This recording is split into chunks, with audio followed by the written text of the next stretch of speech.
नमस्कार दोस्तों, आप सभी विद्यार्थियों का एक बार फिर से स्वागत है एनसीईआरटी एजुकेशन लैब में। तो आज का टॉपिक है JAC model question paper set for class 10th का सामाजिक विज्ञान। यदि आप 2021 में बोर्ड एग्जाम देने वाले हैं और अच्छे से परीक्षा की तैयारी करना चाहते हैं तो आप सभी विद्यार्थियों से मेरा रिक्वेस्ट है कि इस चैनल को ज़रूर सब्सक्राइब करें। तो इकाई 2 है भूगोल। तो पहले है बहुवैकल्पिक प्रश्न, 1 अंकों का सही उत्तर का चयन करना है। तो 14 क्वेश्चन है लौह अयस्क किस प्रकार का संसाधन है। ए नवीकरण योग्य, बी जैव, सी प्रवाह, डी अनवीकरण योग्य। तो इसका सही आंसर होगा ऑप्शन नंबर डी अनवीकरण योग्य। अनवीकरण योग्य संसाधन क्यों है? क्योंकि यह एक बार उपयोग के बाद पुनः उसको उसी अवस्था में नहीं ला सकते हैं। तो अब 15 है भारतीय वन्य जीवन रक्षण अधिनियम कब लागू किया गया।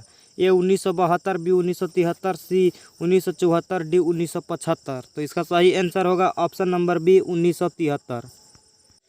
तो अब 16 है भारत के 2 प्रमुख खाद्यान्न फसल कौन सी है। भारत के प्रमुख खाद्यान्न यानी कि खाने वाले फसल का नाम बताना है। तो ए है चावल और गेहूं, और बी है गेहूं और मक्का, सी है चावल और बाजरा, डी है मक्का और चना। वैसे तो भारत में ये सभी फसलें को खाया जाता है, लेकिन इसमें से प्रमुख है चावल और गेहूं। चावल से चावल को सिझाकर जिसको हम लोग भात कहते हैं, और गेहूं जिसे हम लोग रोटी बनाते हैं, और अन्य प्रकार की इसे सभी चीज़ें बनाई जाती है। इसे भारत की प्रमुख खाद्यान्न फसलें कहते हैं। अब है कोष्ठकों में सही शब्द को चुनकर रिक्त स्थानों को भरिए। तो 17 है डॉट डॉट डॉट ऊर्जा का स्रोत है कोयला या भूतापीय। तो इसका सही आंसर होगा कोयला। वैसे भूतापीय भी ऊर्जा का स्रोत है, लेकिन कोयला इसमें दिया है इसलिए कोयला हो जाएगा।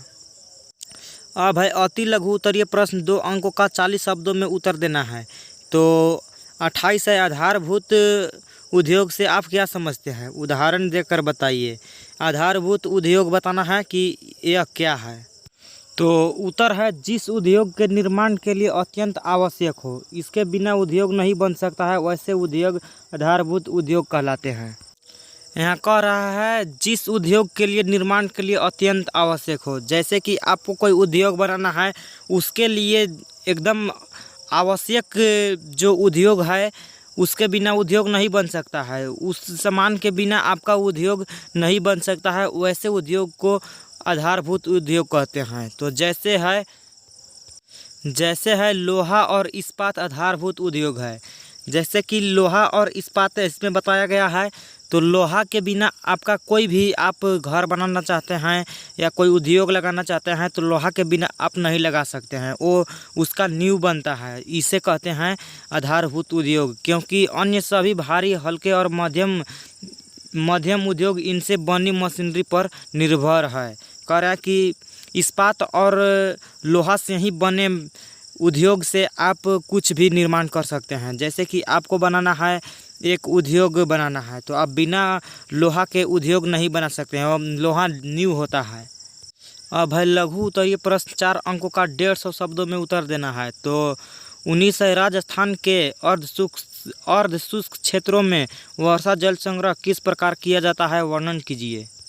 तो उत्तर है राजस्थान के अर्ध शुष्क और शुष्क क्षेत्रों में, विशेषकर बीकानेर, फलोदी और बाड़मेर में। ये जगह का नाम है बीकानेर, फलोदी और बाड़मेर में लगभग हर घर में पीने का पानी संग्रहित करने के लिए भूमिगत टैंक अथवा टांका हुआ करते हैं।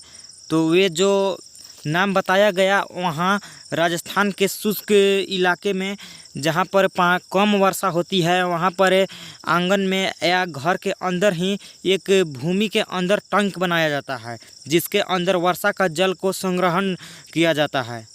अब आगे कह रहा है वे घरों में ढलवा छतों से पाइप द्वारा जुड़े होते हैं। ढलवा छतों द्वारा पाइप से जुड़े होते हैं, टैंक छत से जुड़े होते हैं। जो वर्षा होगी तो पाइपों द्वारा वहाँ टंका में चल जाएगा पानी।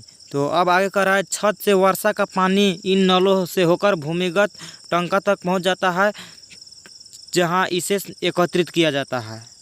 तो उसी टंका में पाइप के द्वारा वर्षा का जल आ जाता है टंका में, और उसी को पीने के लिए या अन्य उपयोग के लिए उपयोग करते हैं। अब है 20 खाद्य सुरक्षा से आप क्या समझते हैं? इस दिशा में भारत सरकार द्वारा किए गए प्रयासों का वर्णन कीजिए। तो उत्तर है, जीवन के लिए भोजन उतना ही आवश्यक है जितना कि सांस लेने के लिए हवा। इसलिए सभी लोग के लिए सदैव भोजन की उपलब्धता पहुँचे और उसे प्राप्त करने के लिए समर्थ हो। इसी तरह आगे भविष्य के लिए खाद्य की सुरक्षा करना आवश्यक है। इसके लिए उठाए गए कदम को खाद्य सुरक्षा कहते हैं।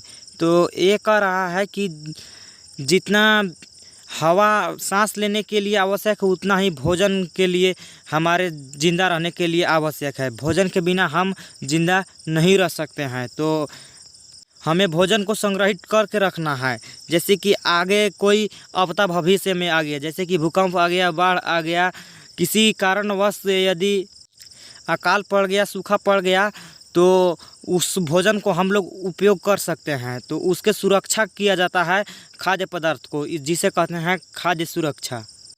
अब है भारत में 2013 में भारत सरकार द्वारा अधिसूचित इस अधिनियम का उद्देश्य एक गरिमापूर्ण जीवन जीने के लिए देश के आम लोगों को वहनीय मूल्यों पर गुणवत्तापूर्ण खाद्यान्न की पर्याप्त मात्रा उपलब्ध कराते हुए उन्हें खाद्य और पोषण सुरक्षा प्रदान करना है। तो 2013 में एक नियम बनाया गया है जिसे कहते हैं अधिसूचित नियम। इसका उद्देश्य है कि सभी को पोषण और सुरक्षा प्रदान करना, पोषण और खाद्य सुरक्षा का प्रदान करना और सभी को खाद्य का सुरक्षा करने के लिए प्रेरित करना। अब है इसका अथवा में क्वेश्चन, अधिकांश लोहा तथा इस्पात उद्योग छोटा नागपुर के पठारी छात्रों में क्यों संकेंद्रित है? तो उत्तर है, भारत में छोटा नागपुर के पठारी क्षेत्रों में अधिकांश लोहा तथा इस्पात संकेंद्रित है। इस प्रदेश में इस उद्योग के विकास के लिए अधिक अनुकूल सापेक्षिक परिस्थितियां हैं। इनमें लौह अयस्क की कम लागत, उच्च कोटि के कच्चे माल की निकटता और सस्ते श्रमिक और स्थानीय बाजार में इनकी मांग की विशाल सभ्यता सम्मिलित है। तो अधिकांश लोहा और इस्पात छोटा नागपुर के पठारी क्षेत्रों में संकेंद्रित है, क्योंकि वहाँ की उद्योग का विकास उसके अनुकूल है और उसकी भौगोलिक दशा वहाँ की उसके अनुकूल है। और भाई दीर्घ उत्तरीय प्रश्न 5 अंकों का 21 क्वेश्चन है, भारत में भिन्न समुदाय ने किस प्रकार वनों और वन्य जीवन संरक्षण के लिए रक्षण में योगदान दिया है, विवेचना करें।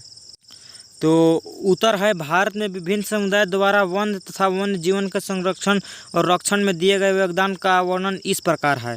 तो पहला है, सिरिस्का बाघ रिजर्व में राजस्थान के गांवों के लोग वन्य जीवन रक्षण अधिनियम के अंतर्गत वहां से खनन कार्य बंद करवाने के लिए संघर्षरत हैं। और दूसरा है, कुछ क्षेत्रों में तो स्थानीय समुदाय सरकारी अधिकारियों के साथ मिलकर अपना आवास स्थलों के संरक्षण में लगे हुए हैं, क्योंकि इसी से ही दीर्घकाल में उनकी आवश्यकता की पूर्ति हो सकती है। तो एक और है, कुछ स्थानीय समुदाय सरकारी अधिकारियों के साथ मिलकर, जैसे कि स्थानीय अपना आवास बना लिए हैं, वहाँ उस जंगल में अपना घर बना लिए हैं और अपना आवश्यकता की पूर्ति भी करते हैं और वन का रक्षा भी करते हैं। और तीसरा है, कई क्षेत्रों में तो लोग स्वयं वन्य जीव आवासों की रक्षा कर रहे हैं और सरकार के हस्तक्षेप को भी स्वीकार नहीं कर रहे हैं। और चौथा है, हिमालय में प्रसिद्ध चिपको आंदोलन वन कटाई को रोकने में सफल रहा है। हिमालय में एक चिपको आंदोलन आप लोग पढ़े होंगे। वहाँ चिपको आंदोलन इसलिए वहाँ कहा गया क्योंकि पेड़ों में औरतें और आदमी वहाँ के लोग चिपक गए थे वन कटाई वहाँ की रोकने के लिए। अब है पांचवा, चिपको आंदोलन ने दिखाया कि स्थानीय पौधे जातियां को प्रयोग करके सामुदायिक वनीकरण अभियान को सफल बनाया जा सकता है।